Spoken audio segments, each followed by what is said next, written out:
The Prime Minister touching down in Poland, flanked by his Chancellor and Defence Secretary, off the plane and on a war footing, with money and a message. Europe's at a turning point.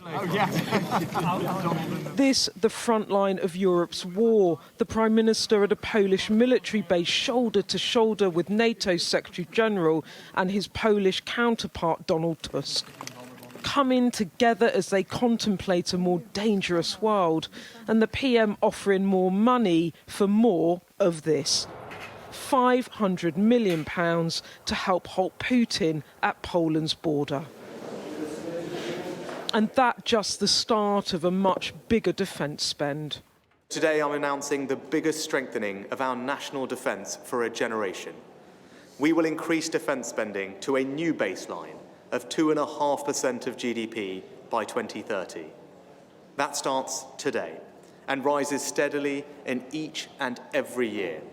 Over the next 6 years, we'll invest an additional £75 billion in our defence.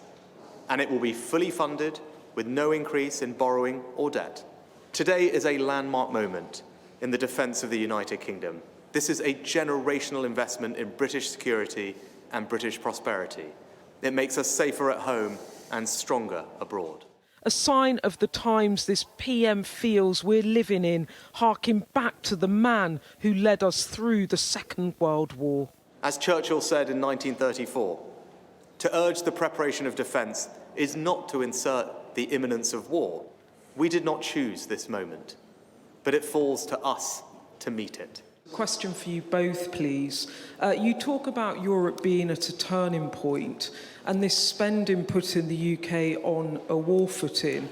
Have we entered a pre-war era? I quoted Churchill earlier. I think we have to recognise that the world, as I said, is in a more dangerous place than it's been since the end of the Cold War. Now, this is not something new. What is new is, I think, the pace and intensity of where we're seeing these threats emerge. We are safe as long as we stand together. I cannot tell you exactly what the next crisis or the next war will be, but what I can tell you is that if we stand together, we will be able to protect and preserve peace for NATO allies.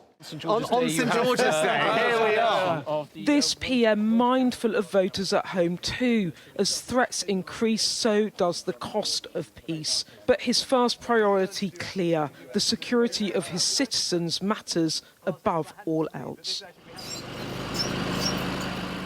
Europe's at a turning point and the UK's defence industry is on a war footing. The Prime Minister here in Poland with a clear message. He will be a strong leader in dangerous times. But there's a domestic play here too. He has now announced that defence funding his party so longed for, and the hope will be it might appeal too to some lapsed Conservative voters, all quite handy ahead of the local elections. That's what makes all of it. And questions now for Labour, which has promised to lift defence spending to 2.5% of GDP as soon as resources allow. I fully support what the Prime Minister has announced in relation to further funding for Ukraine. It's vitally important that we continue to support Ukraine against Russian aggression. And in Parliament, in our politics, we've stood united on the question of Ukraine since the conflict began. We will continue to do so. Thank you. As our enemies grow, alliances matter all the more. The Prime Minister making a big commitment on defence spending now. Whether he has to deliver it is another question as we eye that general election. Beth Rigby, Sky News, Warsaw.